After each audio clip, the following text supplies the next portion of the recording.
Shivani tutorial वेख रहे सारे लोगों नू जी आया नू। अज आपां हथ उत्ते मेहंदी दा डिज़ाइन लगाना सीखांगे।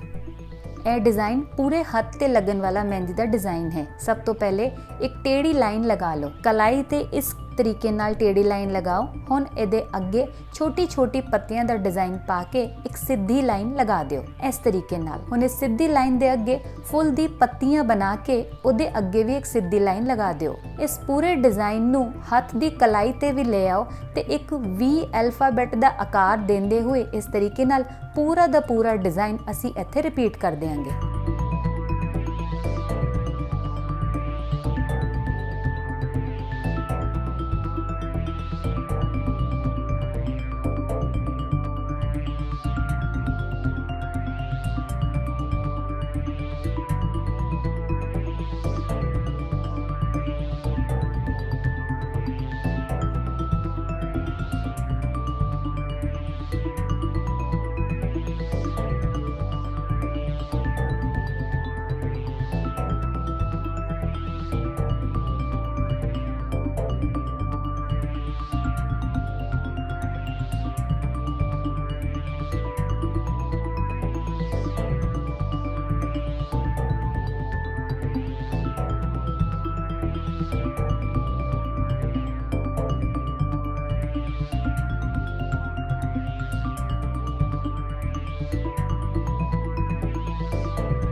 देखो इंग्लिश दे वी अल्फाबेट दी शेप तैयार हो गई है। हुण विचकारले हिस्से विच असी एक छोटा जिहा फुल बना के उहदे विच मेहंदी भर के इस फुल नूं होर भी सोहना दिखा देंगे।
ਹਥੇਲੀ ਉੱਤੇ ਮੈਂ ਅੱਧਾ ਗੋਲਾ ਬਣਾ ਕੇ ਇਹਦੇ ਵਿੱਚ ਮਹਿੰਦੀ ਦੀ ਪਤਲੀ ਪਤਲੀ ਲਾਈਨਾਂ ਲਗਾ ਕੇ ਇਹਨੂੰ ਭਰ ਦਿੱਤਾ ਹੈ।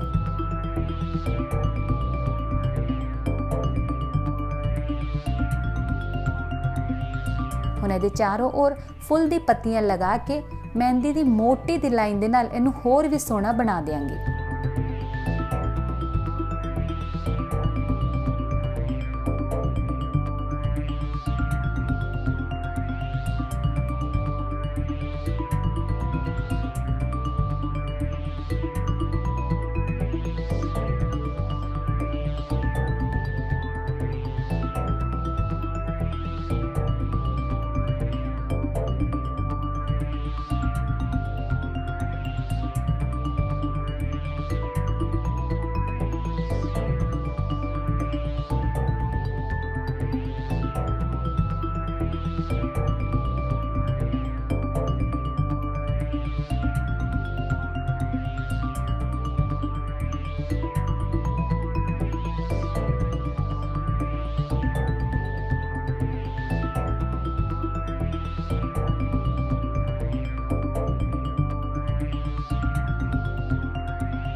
इसी तरीके नाल पूरे हथ ते पत्तियां या फुल्लां दे नाल इस पूरे डिज़ाइन नूं भर दिओ।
मैं इस डिज़ाइन नू मोर वांगू दिखण वाली इस शेप नू बना रही हाँ।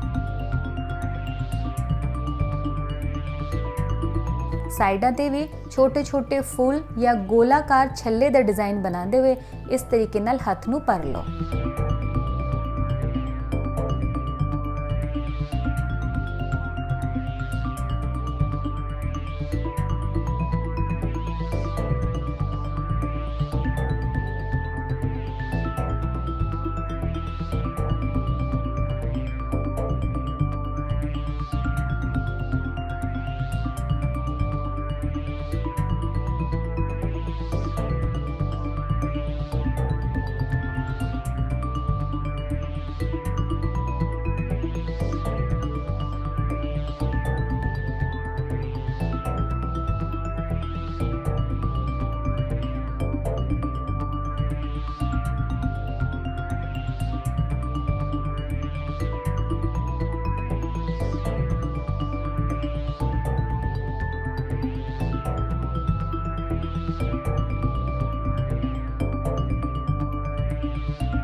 ਹੁਣ ਉਂਗਲੀਆਂ ਤੇ ਵੀ ਮੋਰ ਦੀ ਕਲਗੀ ਵਾਂਗੂ ਛੋਟੇ-ਛੋਟੇ ਗੋਲੇ ਬਣਾ ਕੇ ਉਂਗਲੀਆਂ ਨੂੰ ਭਰ ਲਾਂਗੇ।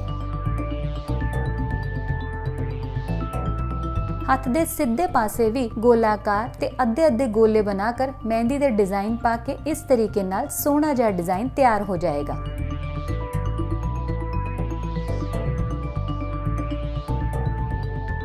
आखिर विच टिप्स दे उत्ते मेहंदी लगाना बिल्कुल ना भुलना। ਇਹ देखो साडा इन्ना सोहना ते पूरे हथ विच लगन वाला मेहंदी दा डिजाइन कितना सोहना लग रहा है। इस डिजाइन नू जरूर ट्राई करना।